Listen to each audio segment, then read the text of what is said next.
కానీ ఏమి లాభం లేకపోయింది.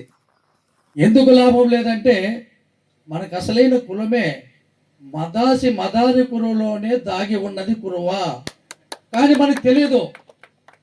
ఏం మీరంటే మీకు కురువలం అనేది ఆ కురువ ఎక్కడుంది యాడుంది అనే జ్ఞానం లేక పెద్దలు చదువులు లేక మోసపూరితనంతో ఒక రెడ్డి కానీ ఒక ఆర్టీఓ దగ్గర కానీ పోతే కురువలు అన్న దినాలే కానీ మీరు కురువలు కాదని ఎవరు తెలియక ఇప్పుడు సమాజంలో కాస్తో పూస్తో మనం తిరుగుతున్నాం, తెలుసుకున్నాం. ఇది 15-16 సంవత్సరాల నుంచి మదాసి మదారి కురువ నినాదం పైనే జిల్లాలోన ఎక్కడ పిలిస్తే అక్కడ చంద్రబాబు నాయుడు కానీ నారా లోకేష్ కానీ జగన్మోహన్ రెడ్డిని కూడా కలిసి అన్న మా కుల సర్టిఫికెట్లు అంటే సర్టిఫికెట్ల విషయంలో నాకు వదిలేయండి అన్న దినాలు క్లిప్స్ ఉన్నాయి మా దగ్గర. అంటే దాన్ని ఏమంటారు చేసి పెట్టుకున్నాం. చంద్రబాబు నాయుడు ఉంది, నారా లోకేష్ ఉంది, జగన్మోహన్ రెడ్డిది కూడా ఉంది. ఈ ముగ్గురు కలిసి సీఎం అయిన తర్వాతనే అన్నవారు ఆయన 5 సంవత్సరాలు అయిపోయా, ఇది 2వ సంవత్సరము ముగుస్తుంది. మొన్న మేమేం చేసినామంటే ఏడి జనార్దన్ రావు అని చెప్పి ఏడి జనార్దన్ అనుకుంటా ముఖ్యమంత్రి నారా చంద్రబాబు నాయుడికి ముఖ్యమైన సలహాదారుడు.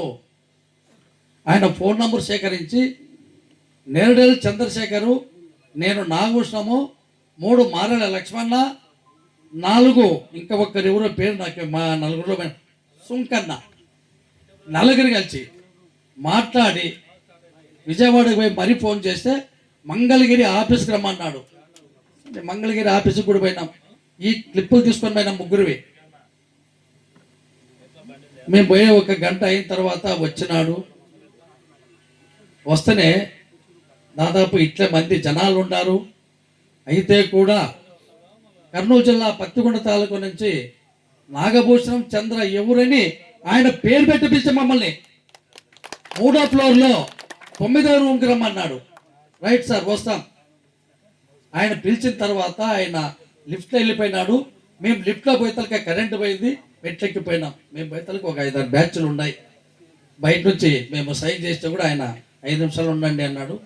10 నిమిషాల తర్వాత కూడా ఉండండి అన్నాడు. 1 గంట 15 నిమిషాలకి మాకి లోని పిలిచినాడు. లోని పిలిచిన తర్వాత సో పేర్లు మంచి చెడ్డ అడిగి అందరినీ బాగా పరామర్శించి ఆయన ఇస్తాడో లేదో, ఆయన చెప్తాడో లేదో, ఆయన చేసిన మాకు చాలా ఆనందమైంది అనమాట. ఇచ్చిన సర్టిఫికెట్లు ఇచ్చినంత ఆనందమైంది. ఏమన్నాడంటే చంద్రబాబు నాయుడు క్లిప్ విన్నాడు, సెల్లులో పెట్టి ఇప్పించినాం. నారా లోకేష్ తిన్నాడు, జగన్మోహన్ రెడ్డి తిన్నాడు ఉన్నది. తర్వాత జీవోలు, తర్వాత మన పుట్టు పురాణం అంతా చూపించిన తర్వాత చాలా మోసపూరితమైన పని జరిగింది. దీన్ని నేను చంద్రబాబు నాయుడు దృష్టికి తీసుకొని డిసెంబర్ 22-24 తేదీ లోపల మీకు ఖచ్చితంగా సర్టిఫికెట్లు ఇస్తాను ఒక మాట ఇచ్చినాడు. రైట్, నిన్న లేదు మొన్న కూడా సార్ నవంబర్ ఎండింగ్ అవుతుంది సార్ అంటే మీరు మర్చిపోతే మరిపోవచ్చు. నేను చంద్రబాబు నాయుడిని ప్రత్యేకంగా కలిసి మాట్లాడినాను. అయితే మీ కులమైనటువంటి మదాసి మదారి కురువ సభ్యురాలు మాజీ ప్రజెంట్ మంత్రిగా సవితమ్మ గారు 20 నిమిషాలు మదాసి మదారి కురుపై చర్చ జరిపింది అన్నాడు. రైట్ సార్, మంచిది, చాలా సంతోషం అన్నా. వెంటనే నేను సవితమ్మకు ఫోన్ చేసిన, చెప్పండి నా అన్నాను, అమ్మా ఇప్పుడు ఏడి జనార్దన్కి ఫోన్ చేసి మాట్లాడితే నీ విషయం చంద్రబాబుతో ప్రత్యేకంగా మాట్లాడినా అంటే సార్ గారికి అన్ని రకాల మాట్లాడినా ఖచ్చితంగా మీ యొక్క సర్టిఫికేట్ను అమలు చేస్తానని చెప్పినాడు. ఆయన అమలు చేయకపోతే కూడా జనవరి ఫిబ్రవరిలో నేను ప్రత్యేకంగా కూర్చొని మీకు ఫోన్లు చేసిన తర్వాత అసెంబ్లీ ఎప్పుడు స్టార్ట్ అవుతుందంటే అప్పుడు నేను మీకు పిలుస్తా. ఇవ్వకపోయిన పక్షంలో ఇస్తే సంబంధం లేదు, ఇవ్వకపోతే అసెంబ్లీ 2-3 రోజులు ఉండేది కానీ మీకు అందరికి చేస్తా. జనబలం నాకు చూపించండి అనేది. రెండింటికి మేము ఓకే అన్నాం. రైట్ అమ్మా, ఖచ్చితంగా. తర్వాత ఈ మాట మంచి ఇచ్చిన రికార్డులన్నీ మా దగ్గర పెట్టుకొని నారా లోకేష్ యువగలమని బయలుదేరినంత తుగ్గిరి మండలంలో ఒక తిట్టేశారడ అంటే ఆయన సమావేశానికి భోజనానికి ఒక్క సెకండ్ ముఖ్యమైన విషయాలు రిక్వెస్ట్ ఇట్లా కాదు ముఖ్యమైన విషయం ఇప్పుడు చెప్తా ఉంది. అన్న తరువాత నా ఊరు నుంచి నేను ఒక్కడు పోయినా, అయినా కొంతమంది బస్సు తీసుకొని పోయినారు. నేను మదారి కుర సర్టిఫికెట్ పైన నేను పోయినా. ఆయన ఎక్కడ ప్రచారం చేసినా నాకు అవసరం లేదు. నేను ఆయన బస్సు చేసే కాడే కూర్చున్నా. భారీ జనాలు ఎగబారుతున్నారు. ఆడ బెటాలియన్ ఎవరు నిండడం లేదు. సరే ఎట్లా చేయాలా అని చెప్పి ఎంత దగ్గరికి పోతే కూడా ఎంత దగ్గరికి పోతే కూడా మనుషుల్ని ఎత్తుతున్నారు, కానీ మనుషుల్ని ఇడిచేదానికి అవకాశం లేకపోయా. అప్పుడు నేను సౌతమ్మకు ఫోన్ చేసిన, చెప్పన్నా ఎక్కడా అని. అమ్మ ఈడ బెటాలియన్ రావనివ్వడం లేదు, నేను నారా లొకేషన్కి వెళ్ళాలంటే ఒక్క సెకండ్ ఉండని చెప్పని అమ్మ బయటకు వచ్చింది. బయటకు వచ్చి ఆయన నిడండి అనేది. నాతో పాటు ఒక ఇద్దరు తీసిపోయినా, కూర్చున్నాం, మాట్లాడినాం. అన్నీ అయిపోయిన తర్వాత నారా లోకేష్ గారు వచ్చారు, భోజనం చేసినారు, టైం తీసుకున్నారు. ఆ తర్వాత మాకి పిలిచినారు. పిలిస్తే ఫస్ట్ ఆయనతో వినిపించినాం. అన్న నువ్వు హామీ ఇచ్చినావు, తర్వాత మీ డాడీ హామీ ఇచ్చినాడు, తర్వాత ఆయన ఇచ్చినాడు. మరి ఏమన్నా గెలిస్తే ముఖ్యమంత్రి అయితే ఇస్తామన్నారు, ఏమి ఎక్కడ కనపడలేదు అని చెప్పంటే నేను ఇప్పుడే మాటిస్తున్నాను అని. ఇట్లా ఎదగుద్దుకొని ఏలు పెట్టి చెప్పేవాళ్ళు మంత్రులు కాదు, సీఎంల కూడా చెప్తే కూడా కాలేదు. ఇది ఇస్తారా ఇవ్వరా అన్న తర్వాత మా ఆడపడుచు అంటే నా సొంత బంధువే సవితమ్మ, బంధువు కాదు ఇప్పుడు, ఆమె ఒక మంత్రి. ఆమె నన్ను ఒక్క మాట ఓదార్చింది, కొంచెం ఆవేశం వద్దు. బీదర్ చంద్ర అన్న బయటకు వచ్చి నా ఇష్టం ఒక్క సెకండ్ రా, ఆవేశంతో మాట్లాడుతుంది కదా. నా ఆవేశం కట్టలు తెంచింది. ఆవేశానికి ఆగడం లేదు, ఎవరిని ఉపేక్షించేది లేదు. నారా లోకేష్ కావచ్చు, చంద్రబాబు నాయుడు కావచ్చు అని నేను గట్టిగా వాదన చేసిన తర్వాత, మిత్రమా నీ ఖచ్చితంగా నేను అందిస్తా, నీకు సర్టిఫికేట్ నీ కులానికి న్యాయం చేస్తానని పర్సనల్గా మాట ఇచ్చినాడు. 10 మందిలో మరి ఒకటి కాదు, ఇద్దరు కాదు, అందరూ ఉన్నారు.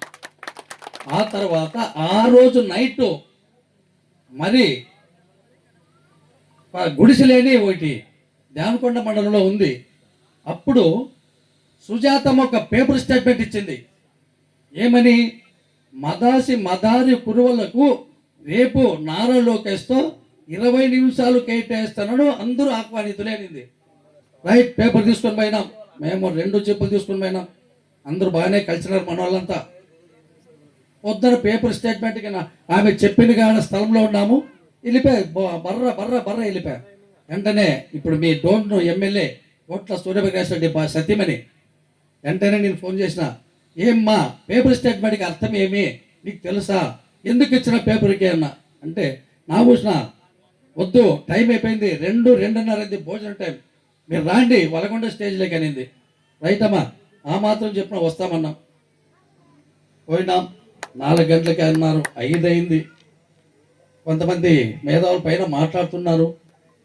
సుజాతమ్మ వచ్చింది, పైన మాట్లాడాలని దిగమనింది. ఒక్కరిని మాట్లాడండి, అన్న వచ్చే టైం అనింది. నేనట్లే ఇప్పుడు ఇక్కడ ఎవరైనా చూసిన వాళ్ళు ఉంటే కూడా చెప్పండి, లేకుంటే లేదు. నేనట్లే సుజాతమ్మని నిలబెట్టినా. ఏమన్నా చెయ్యి అడ్డం పెట్టామనింది. ఎక్కడమ్మా నువ్వు ఎక్కేది? మేము మీకు ఓట్లేసిన వాళ్ళము, మేము కింద పడి ఉండాలా. మా ఓటుతో గెలిచి నువ్వు పైకి ఎక్కుతావు, ఎట్లా ఎక్కుతావు నువ్వు, నేను ఎక్కనివ్వనని ఇద్దరికి వాదన జరిగిన తర్వాత వెంటనే ప్రకాష్ రెడ్డి వచ్చినాడు. నా భూషణ ఆవేశమొద్దు, నీకు నేను పర్మిషన్ ఇప్పిస్తానంటే, లేదండి అయినా సుజాతమ్మ నువ్వు ఎక్కమ్మా, నేను చూస్తా, నువ్వు ఎట్లెక్తావో చూస్తానని చెప్పని వాదన అయిన తర్వాత నారా లోకేష్ వస్తానన్నగా ఆయన ముందరొచ్చా.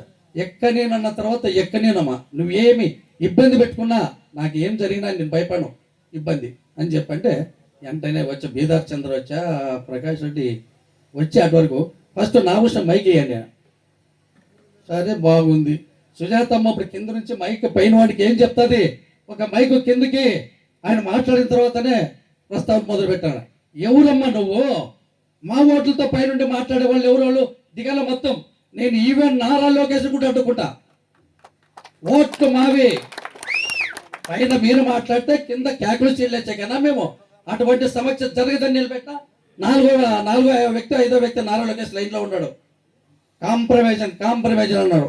అన్న కాంప్రమైజ్ కాదు, మేము ఫస్ట్ వేదిక నెక్కి మాట్లాడే అవకాశం కల్పిస్తేనే లేదా దీనికి ఏమనంటే నా కుల సోదరులు ఎక్కడ క్యాకులు సీలు పెడబొబ్బలతో మొత్తం వచ్చినారు స్టేజ్ ముందుకి మస్తు మన ఆఫీసు మాట్లాడాలన్నారు. రైట్, అవకాశం ఇచ్చినారు, స్టేజ్ ఎక్కిన స్టేజ్లో మాట్లాడినా మాట ఇచ్చి మడమ తిప్పని వాళ్ళు ముగ్గురు మీరు మాట తప్పుతారా మాటకి నిలబడతారా అని అడిగిన, మిగతా గొర్రెల సంఘం అడిగిన, తర్వాత గురవేలది అడిగిన, అన్ని అడిగిన తర్వాత నా భుజం మీద నారాలోకి పోయేసి ఒక్క సెకండ్ బీదర్ చంద్ర అన్నది ఫోన్ నెంబర్ తీసుకున్నాడు. ఫోన్ నెంబర్ ఇచ్చిన, డీటెయిల్స్ అన్నీ ఇచ్చిన. రైట్ అన్న పోయేస్తామంటే ఉండండి. నా వెనకనే మా పత్తికొండ శాసనసభ్యుడి కే శ్యాంబాబు ఉన్నారు. శ్యాంబాబు అది ఏం మాట్లాడినా నాకు తెలియదు, నేను చూడలే. వెనక తిరిగేటప్పుడు చూస్తే అన్న నమస్తే అంటే పెద్దోడా నమస్తే అన్నాడు. నేను పెద్దోడు కాదన్నా మీరు పెద్దోళ్ళు అన్నా. ఆ రోజుకే నాకి ఆయనకి మాట మంచి బంధు. ఇంతవరకు ఆయన పిల్లేదు, నేను పోలేదు. సరే వదిలిపెట్టు. నా ధ్యేయం ఏమంటే ఇప్పుడు మా పెద్దలు రామకృష్ణ గారు ఒక మాట అన్నారు. ఏమని? అన్ని చరిత్రలన్నీ బాగున్నాయి. జీవో తెచ్చినాడు ఎవరు? గురంట్ల మాదిరి. అది కొనసాగుతూనే ఉంది, కానీ ఇచ్చేవాళ్ళు లేరు, ఎవరు అడగడం లేదు. మీరంతా రావండి విజయవాడ కంటే వచ్చాక అవకాశం ఉందా మీకు? పొద్దున సేనులో పని మాకు మడకలు తుండాలి, ఎండాకాలం మడకలు తుండాలి అంటారు, పనుల కాలం పనులు అంటారు. కానీ గ్రామానికి 20 మంది 30 మంది యువకులు ఉన్నారు. ఇప్పుడు కొంతమంది పెద్దలు ఉన్నారు. ఇప్పుడు కాదు, ఇప్పుడు పనుల కాలం వద్దు. మేము ఒక నిర్ణయం తీసుకున్నాం. నిన్న ఆదోని కార్తీక వనభోజనంలో 2 పెద్దలు మనకు మాట ఇచ్చినారు. ఒకరు పార్లమెంట్ సభ్యులు, ఒకరు బీజేపీ ఎమ్మెల్యే పార్సారథి. ఏమన్నారంటే నేను పోయి అడిగిన మానవి దేవేంద్రబాబుని ఒక్క 2 నిమిషాలు వాళ్ళకి ముందు నాకు అవకాశం ఇచ్చి మాట్లాడడానికి అన్నా అంటే ఎంపీ గారు అప్పుడే గుర్తు చేసుకున్నాడు. పెద్ద నీకు నమస్కారం, నీ వాదనే మేము కొనసాగిస్తామన్నాడు. నా నోటు నుంచి వినాలన్నాడు. బట్ విన్నాము, నువ్వు స్వతంత్ర సమరయోధుడు అన్నట్లు మదాసు ఊరికి నువ్వు పెద్దోడు, నీవేం తొందరపడద్దు అని వైఖ తీసుకొని ఎంపీ గారు కురువ అనే పదం పలకద్దండి, ఇక్కడ రాసిండే దాంట్లో కులస్తులు కార్తీకొని భోజన రానద్దండి, మాదారి కురువ. ఎందుకంటానంటే మీరు అంటుంటే ఏదో అనుకున్నా. నేను ఢిల్లీలో మన పార్లమెంట్ జరిగినప్పుడు స్వచ్ఛందంగా సోషల్ వెల్ఫేర్ ఆఫీస్ పోయి మొత్తం రికార్డ్ అంతా కలిగిన జీవో ఉంది, గెజిటెట్ ఉంది, మాదాసు కురువలు అంతర్భాగాన. దీన్ని నేను ఈ బోర్డు రాష్ట్రాలు ఒప్పుకోను. ఇకపై ఏదైనా చేస్తే మాదారి కురువులు అనండి. ఆ సర్టిఫికెట్కి నేను ప్రత్యేకంగా మీకు మాటిస్తున్నా. మొన్న కూడా 15 దినాల కింద కూడా పోయినాం, అదే పనికి పోయినా 10 మంది పోయినది. మాట్లాడినాడు, నేను 10 నిమిషాల్లో మీకు టైం ఇస్తాను, అందరూ ఇంటికాడికి అన్నాడు. ఆ రోజు నిలదీసినాం. ఎందుకు నిలదీసినామంటే ఒక్కడు కర్నూలు జిల్లాలో ఎంపీ మేము పార్టీలు కాకుండా కూడా నీకు ఓటేసి గెలిపించినాం, ఏం చేసినావు నువ్వు, ఏం ఒరుగు పెట్టామని చెప్పి మాట్లాడితే పెద్దలు మీరందరికీ నమస్కారము, ప్రత్యేకంగా నా నమస్కారం. ఆవేశపడదు. నేను చంద్రబాబు నాయుడిని మన కులస్తులు ఇంత మెజార్టీతో గెలిపించినారు కాబట్టి నేను కర్నూలు జిల్లాకి చంద్రబాబుని పిలిపించి ప్రత్యేకంగా కురువులు తప్ప వేరే ఎమ్మెల్యే ఎంపీలు కూడా రానేను. మీ యొక్క సమస్య మాట్లాడి నేను ఆడే నిలదీస్తాను, అవసరమైతే రాజీనామా చేస్తానని చెప్పి మాట ఇచ్చాను. బాగుంది. నిన్న కూడా అదే మాట చెప్పినాడు. తర్వాత ఎమ్మెల్యే పార్థసారథి గారు నిష్కచ్చంగా 2 మాటలు మాట్లాడినాడు. వీడియోలు అందరికీ సెల్లులకు పంపించడం చూడండి, చూస్తుంటారు కూడా. ఏమన్నాడు? ఇక్కడున్న కురువులందరికీ కూడా ప్రత్యేకమైన వాదనలో ఇప్పుడు నేను మాటిస్తున్నా. నాకు ఓపిక నశించింది, మీరు ఓపిక నశించింది, శాంతియుతంగా లేము, ఆవేశం ఉందని ఒక్క మాట మీ నుంచి వస్తే నేను ఈ ఎమ్మెల్యే పదవికి రాజీనామా పారేస్తా. ఇటువంటి రాజకీయ రాజీనామాలకి ఎన్ని మాటలు చేసినా ప్రజల యొక్క మెప్పు, మీ సర్టిఫికెట్లు ఇస్తే మీరే అందలు మెక్కిస్తున్నారు. నాకు పదవులు ఆశ లేదు, నేను ఖచ్చితంగా మీ సర్టిఫికెట్ కొట్టాక మీరు ఒక నిర్ణయానికి రండి అన్నాడు. ఏమని? ఏదో ఒకటి రోడ్డు నెక్కి మీరు ఏదైనా చేస్తే అక్కడే ఉంటా మీ అందరి సమక్షంలో. ఎస్ఐలు కావచ్చు, సిఐలు కావచ్చు, ఆర్డీఓలు కావచ్చు, ఎంఆర్ఓలు కావచ్చు, మీకు ఇబ్బంది పెట్టిన వాళ్ళని అక్కడనే పిలిపించి అక్కడనే చేసి నా రాజీనామా పత్రాన్ని అక్కడే పారేసి వస్తా. దీనికి నేను మాటిస్తున్నా. కులస్తులకు గజెట్ ఇంకోటి చేస్తున్న పని లేదు. Issue the certificate. ఆయన ఆమోదించాల్సిన అవసరం లేదు, అన్నీ ఉన్నాయి, సర్టిఫికేట్ ఇస్తే అయిపోతుంది. రెండవది వాల్మీకులు అంటారు కదా, మా వాల్మీకులకి అన్ని రికార్డులు ఇంకా మేము చేసుకోవాలా, మాది నిదానమైన మీకు ఆల్రెడీ ఉంది కాబట్టి మీకు మాట ఇస్తున్నా. నేను